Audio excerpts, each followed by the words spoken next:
Hello everybody, how are you? कैसे हैं सब बच्चा लोग?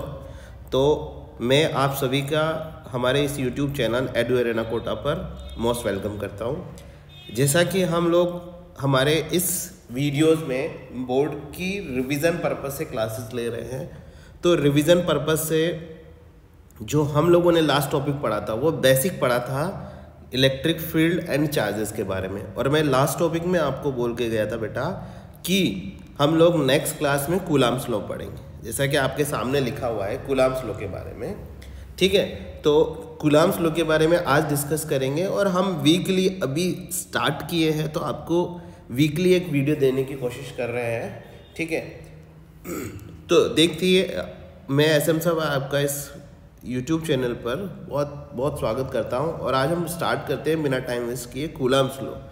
ठीक है, कूलाम्स लॉ के बारे में आप जानते हैं थोड़ा बहुत कि कूलाम्स लॉ क्या होता है। देखो, कूलाम्स लॉ दो चार्जेस के बीच में फोर्स को बताने का काम करता है। क्या बताने का काम करता है? दो चार्जेस के बीच में किस तरह का फोर्स लगेगा। यदि दोनों चार्ज पॉजिटिव है, जैसे कि लास्ट क्लास में मैंने बताया था, आपको नहीं देखा है वीडियो तो जाके देखिएगा, इंटू 2 की स्पीड पे करके देख लीजिएगा, क्योंकि वो वीडियो बहुत बेसिक है, उसमें छोटी छोटी चीज़ें मैंने बताई है आपको।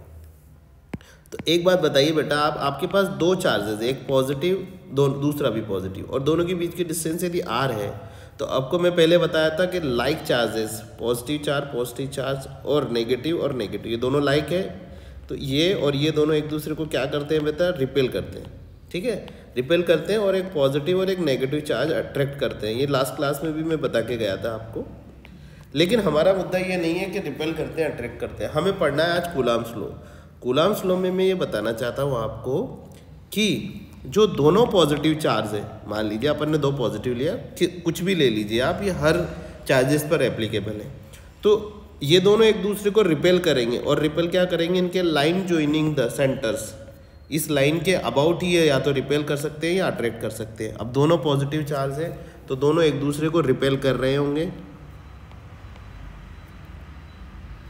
ठीक है बेटा, दोनों क्या कर रहे होंगे? एक दूसरे को रिपेल कर रहे होंगे। और रिपेल करने का जो फोर्स है, क्या है? जो रिपेल करने का फोर्स है, वही कूलाम सर ने बताया कि फोर्स जो होगा वो डायरेक्टली प्रोपोर्शनल होगा उनके चार्जेस। यदि मान लीजिए Q1 और Q2 मानते हो, तो उनके चार्जेस का प्रोडक्ट के बराबर प्रोपोर्शनल होगा डायरेक्टली, और फोर्स जो डायरेक्टली इन्वर्सली प्रोपोर्शनल होगा उन दोनों के डिस्टेंस की स्क्वायर के बराबर। ठीक है, ये पॉइंट्स तो सबको याद रहते हैं। एक और पॉइंट होता है ये, force is depend on medium. ठीक है बेटा, डिपेंड ऑन मीडियम। मीडियम का मतलब समझे आप, जैसे मान लीजिए आपने दो चार्जेस को एयर में रखा, तो उन पर लगने वाला फोर्स का वैल्यू जो होगा Q1 Q2 upon R square के बराबर होगा। अभी मैंने K नहीं बताया आपको K क्या होता है। ठीक है, तो फोर्स जो होगा उनके चार्जेस के प्रोडक्ट और इन्वर्सली प्रोपोर्शनल स्क्वायर के बराबर। लेकिन यदि फोर्स आपका एयर में रखा है, दो चार्जेस एयर में रखे हुए हैं, या दो चार्जेस किसी अनदर मीडियम में रखे हुए हैं, उन दोनों पर डिफरेंट फोर्स लगेगा, जबकि दोनों की डिस्टेंस भी सेम होने के बावजूद भी। मान लीजिए दोनों की डिस्टेंस सेम है, आर है, ये आपके एयर में रखे हुए हैं। ठीक है, और दोनों की डिस्टेंस अभी भी आर है, और ये आपने किस में रख दिए बेटा? वाटर के अंदर रख दिए, या किसी भी अनदर लिक्विड मीडियम के अंदर रख दिए। ठीक है, तो देखो मीडियम चेंज हो गया, यहाँ एयर था, यहाँ वाटर है। ओके, एयर और वाटर होने की वजह से क्या हो गया? दोनों के बीच में फोर्स जो है वो अलग आएगा। ठीक है, मान लीजिए इन दोनों के बीच में 2 न्यूटन आया, तो इन दोनों के बीच में फॉर एग्जांपल 4 न्यूटन आ सकता है, लेकिन 2 का 2 न्यूटन नहीं आएगा।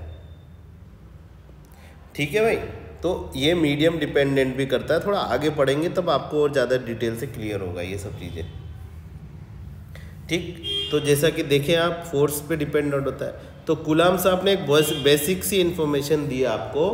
वो इन्फॉर्मेशन ये थी कि कभी भी आपको दो चार्जेस के बीच में यदि फोर्स निकालना है, क्या निकालना है?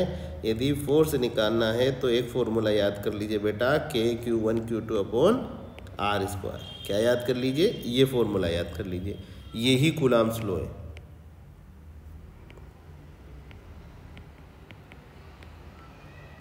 ठीक है, यही क्या है आपका कूलम्ब्स लॉ है। अब देखो थोड़ा सा और बेसिक और बता देता हूँ इसमें। मान लीजिए आपके पास दो चार्ज है, आर डिस्टेंस पर रखे, तो इस पर फोर्स लगेगा इधर रिपल्सिव, और इस पर इधर फोर्स लगेगा रिपल्सिव।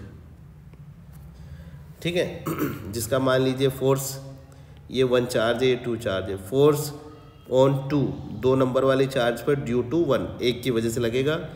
फोर्स 1 पर किसकी वजह से लगेगा बेटा? दूसरे वाले चार्ज की वजह से। तो फोर्स 1 2 का जो मैग्नीट्यूड है वो फोर्स 2 1 के बराबर होगा। सर ये मैग्नीट्यूड मतलब दोनों पर लगने वाला फोर्स सेम है, लेकिन उनकी डायरेक्शन क्या है? एक दूसरे से अपोजिट है। बस यही बताना चाह रहा था मैं, ये वाला कि ये मैग्नीट्यूड क्यों लगाया मैंने, क्योंकि दोनों का मैग्नीट्यूड वाइज वैल्यू सेम है, बट डायरेक्शन दोनों की अपोजिट होती है। कूलम्ब्स लॉ में सिर्फ इतना सा ही लिखना होता है, आपको कुछ नहीं लगता। कूलम्ब्स लॉ सिर्फ और सिर्फ वैलिड होता है पॉइंट चार्जेस के लिए। किसके लिए वैलिड होता है? पॉइंट चार्जेस के लिए। और यहाँ पर देखो K का वैल्यू कितना होता है बेटा? 9 × 10⁹ याद कर लीजिएगा, न्यूटन मीटर स्क्वायर पर कूलम्ब स्क्वायर। आपको याद होना चाहिए, आपके बोर्ड में काम आएगा। ठीक है, K का वैल्यू एक और चीज़ लिखते हैं 1/4πε0। ठीक, ओके। अब आप इसका वेक्टर फॉर्म देखिए। क्या देखिए बेटा? इसका वेक्टर फॉर्म। वेक्टर फॉर्म क्या होगा?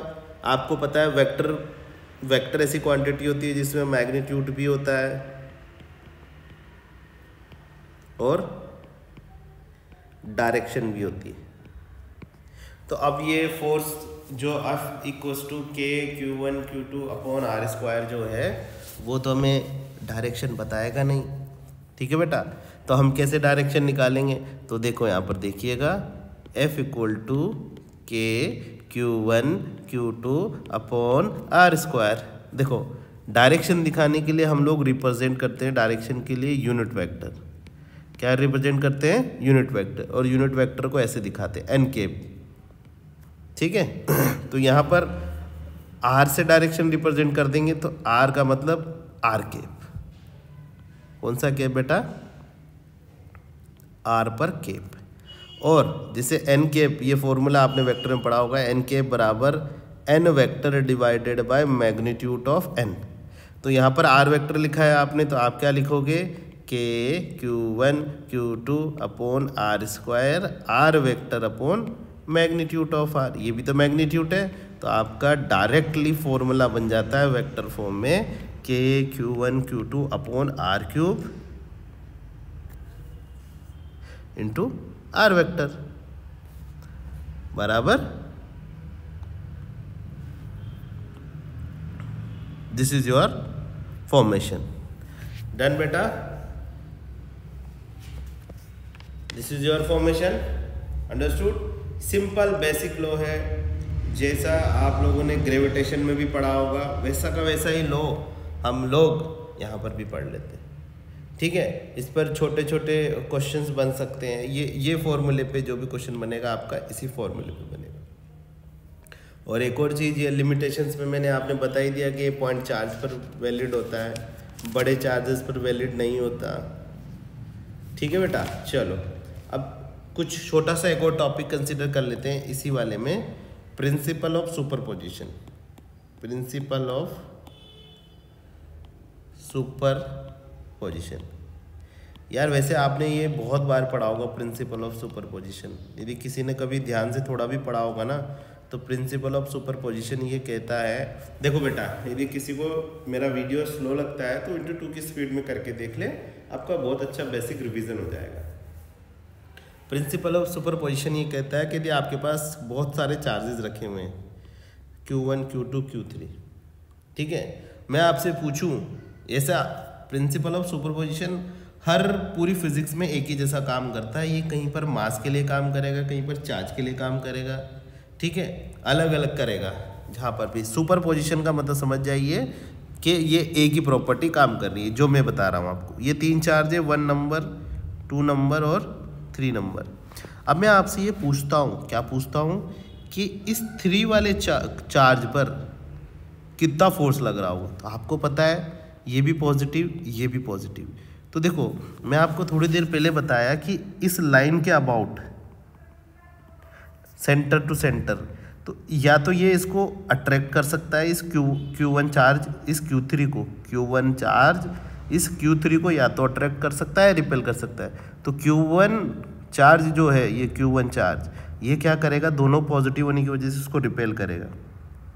क्या करेगा, रिपेल। किस डायरेक्शन में, सेंटर की डायरेक्शन, सेंटर टू सेंटर की डायरेक्शन। तो Q1 क्या किया, Q3 को रिपेल किया, और Q2 भी पॉजिटिव है, तो Q2 भी क्या करेगा बेटा, रिपेल करेगा। ये देखो ये रिपेल कर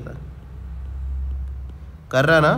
तो प्रिंसिपल ऑफ सुपरपोजिशन ये कहता है कि किसी भी पॉइंट पर जिस पर आप बात कर रहे हैं, ठीक है, उस, अब मैंने यहाँ पे पूछा कि Q3 पर कितना फोर्स होगा, तो आपने कैलकुलेट किया है F1 की वजह से, ये मान लीजिए F1 है, ये Q2 की वजह से F2 है। तो F नेट फोर्सेस का वेक्टर सम, क्योंकि वेक्टर क्वांटिटी है फोर्स, तो इन दोनों फोर्स का वेक्टर सम जो होगा वही प्रिंसिपल ऑफ सुपरपोजिशन है। प्रिंसिपल ऑफ सुपरपोजिशन का एक ही मतलब है कि जिस भी पॉइंट पर आप बात कर रहे हो, जैसे Q3 पर बात कर रहे हो, तो इसका क्या मतलब है बेटा कि Q3 पर लगने वाले फोर्सेस का नेट सम। अब वेक्टर फॉर्म में तो वेक्टरली जोड़ना भी पड़ेगा आपको, इसका वेक्टर, इसका वेक्टर,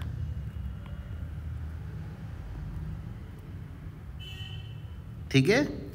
ये है बस प्रिंसिपल ऑफ सुपरपोजिशन। अब कई लोग बोलेंगे सर 4 चार्ज रख दिए तो कुछ नहीं होता, रख दीजिए 4, 1 2 3 4। अब आपको बोला तो जाएगा ना किस चार्ज पे बात कर रहे हो आप। मान लीजिए आप इस चार्ज पे बात करें, तो एक बात बताइए मुझे,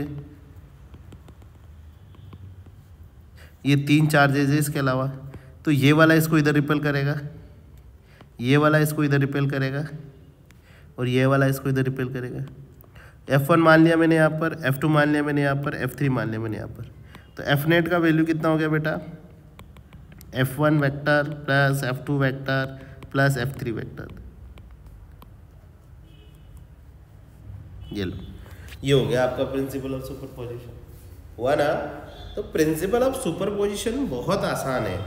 प्रिंसिपल ऑफ सुपरपोजिशन ये है कि जिस पॉइंट पर आप बात कर रहे हो उस पॉइंट पर बाकी सब की वजह से कितना इफेक्ट आ रहा है, वही प्रिंसिपल ऑफ सुपरपोजिशन है, नथिंग एल्स, ठीक है। अब आप जब इसको बुक में पढ़ेंगे तो आपको समझ में आएगा प्रिंसिपल ऑफ सुपरपोजिशन क्या है, ठीक है।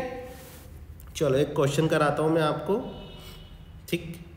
वैसे बाकी आप क्वेश्चन ट्राई भी कर सकते हैं, मैं आपको होमवर्क क्वेश्चंस भी दे दूंगा। देखिए अब एक बात बताइए मुझे, एक एग्जांपल लीजिएगा। आपने कोई 3 चार्ज रख दिए ऐसे,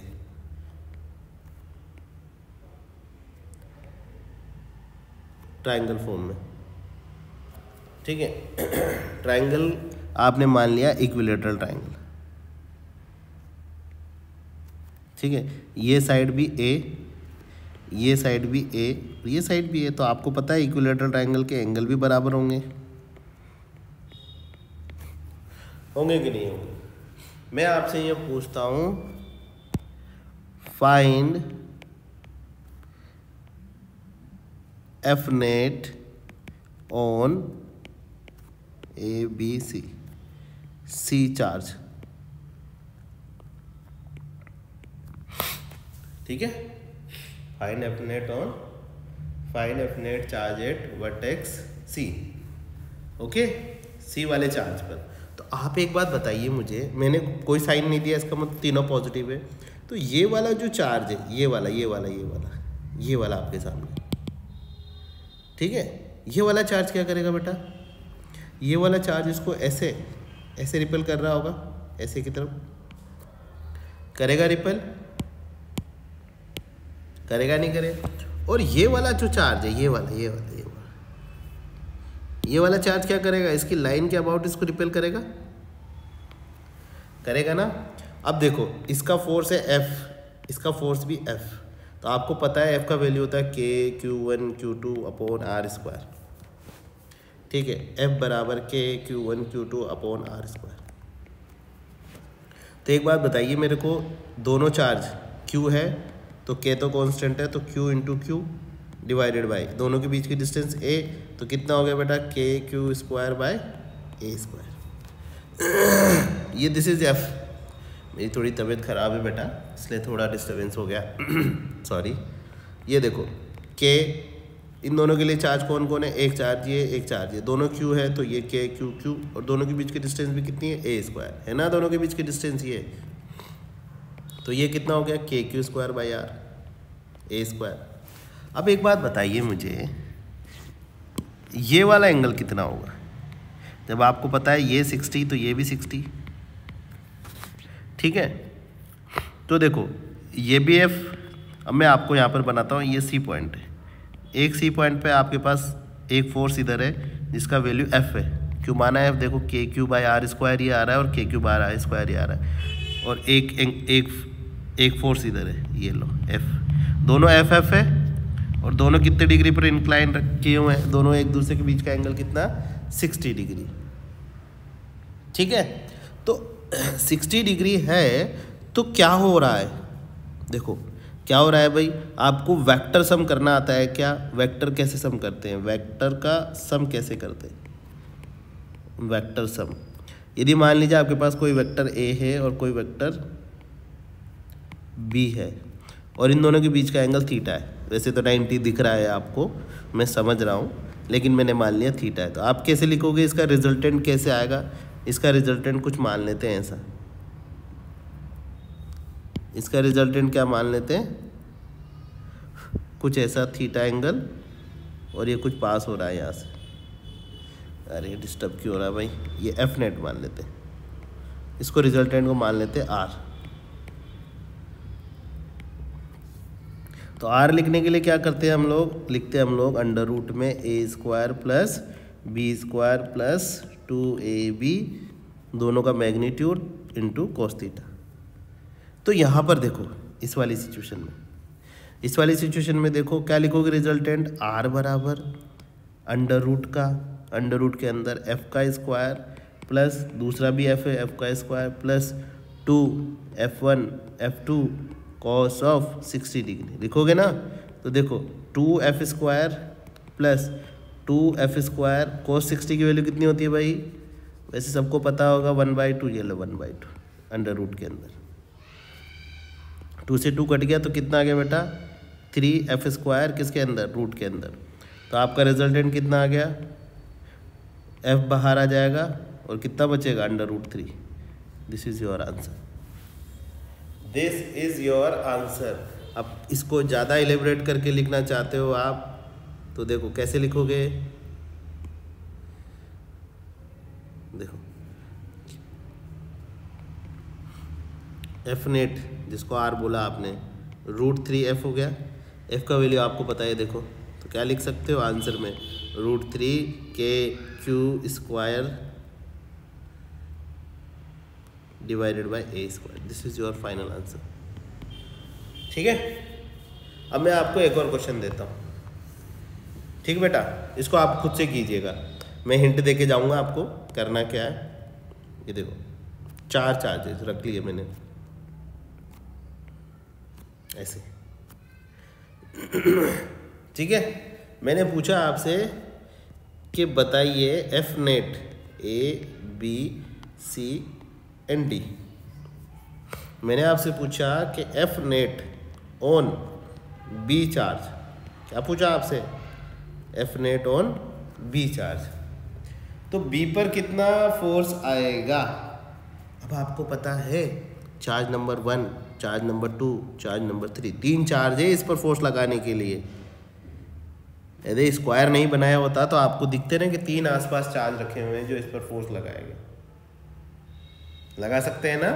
तो आप मुझे एक बात बताइए कि ये वाला इस पर ऐसे फोर्स लगाएगा, बिल्कुल लगाएगा, क्योंकि मैंने पहले बता दिया आपको, फोर्स हमेशा सेंटर से सेंटर जो लाइन ज्वाइन करती है उसी पर लगता है। ये वाला चार्ज इस पर लगाएगा और ये चार्ज, अब देखो ये स्क्वायर है तो ये डिस्टेंस कितनी होगी बेटा, ए। ये डिस्टेंस कितनी होगी, ए। मान लेते हैं ये डिस्टेंस कितनी होगी, ए। ये डिस्टेंस कितनी होगी, ए। ठीक है, दो चार्जेस ने लगा दिया, इसको मान लिया मैंने F1, इसको मान लिया मैंने F2। अब देखो ये वाला चार्ज इस पर डायरेक्ट ऐसे फोर्स लगा है क्योंकि इसका लाइन ज्वाइनिंग यही रहेगा।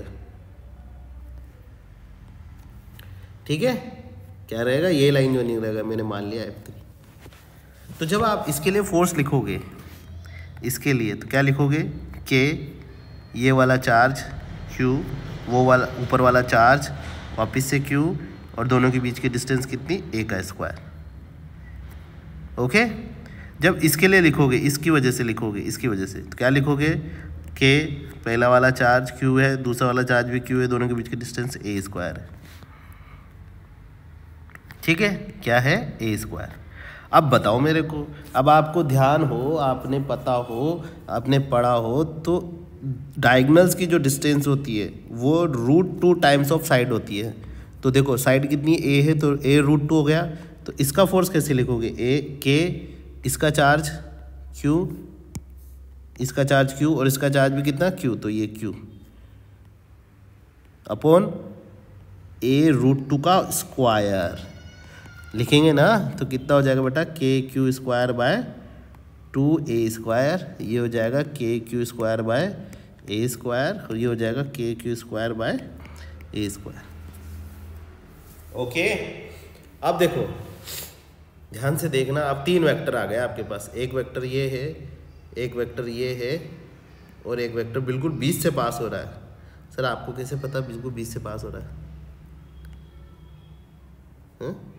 आपको कैसे पता? देखो ये डायगोनल है, डायगोनल ये क्या है, डायगोनल, और डायगोनल हमेशा बिल्कुल 45 डिग्री पे पास होता है। ठीक है, तो ये 45 डिग्री पे पास हो रहा होगा, तो आपको जोड़ना पड़ेगा, ये भी f मानना पड़ेगा, ये भी f, क्योंकि इसका और इसका वैल्यू सेम आ रहा है तो दोनों f मान लें। लेकिन ये देखो कि सॉरी, ये देखो आप, ये देखिएगा के क्यू स्क्वायर बाय आर, तो ये कितना हो गया, f/2 के बराबर हो गया।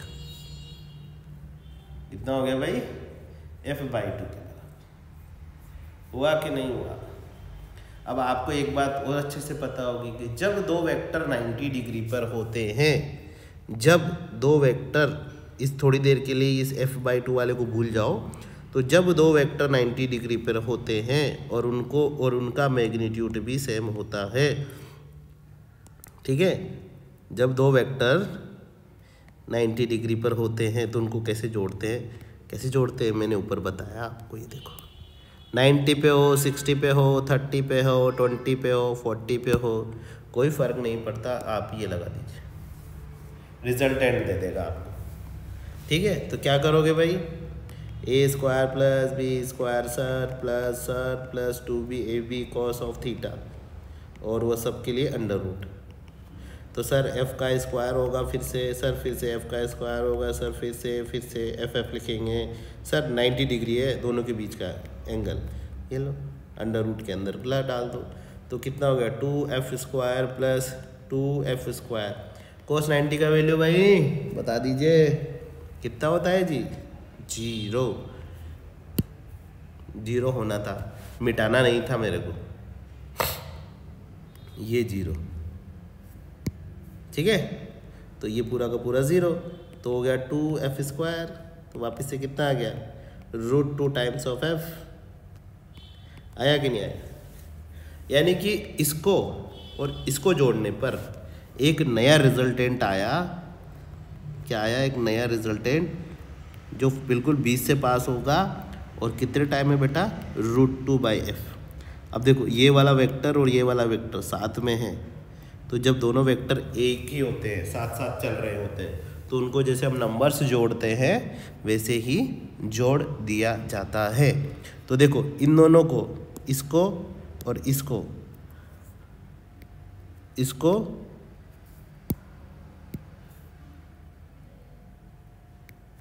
और इसको दोनों को जोड़ेंगे तो बीच में आ गया।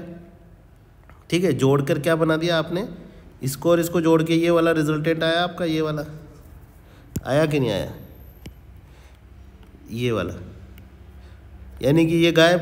अब देखो एक है √2f और एक कितना है बेटा f/2। ठीक है, तो डायरेक्ट जोड़ेंगे तो एफ नेट का वैल्यू कितना हो जाएगा, √2 सर f प्लस f/2। तो ऐसा करते हैं, एफ एलसीएम ले लेते हैं, तो कितना बचेगा, √2 plus 1/2। This is your answer. कोई टफ नहीं है बेटा, कोई टफ नहीं है। आपको 4 चार्ज दे दिया जाए, 5 चार्ज दे दिया जाए, ठीक है, कुछ थोड़ी सी प्रैक्टिस कीजिएगा, थोड़ा सा एनसीईआरटी देखिएगा, थोड़ा सा सीबीएसई के प्रीवियस ईयर क्वेश्चन देखिएगा, बहुत आसान चीज़ें। ठीक है, आपको कई बार ऐसा क्वेश्चन नहीं भी देखने को मिले ना तो कोई बात नहीं है, क्योंकि यहाँ से हमारा बेसिक बन रहा है। ठीक है, क्या बन रहा है यहाँ से हमारा बेसिक। अब हम नेक्स्ट क्लास में क्या पढ़ेंगे बेटा, इलेक्ट्रिक फील्ड। क्या पढ़ेंगे, इलेक्ट्रिक फील्ड। इलेक्ट्रिक फील्ड क्या होता है। ठीक है, तो मिलते हैं नेक्स्ट वीडियो में। टाटा बाय बाय, ध्यान रखना अपना।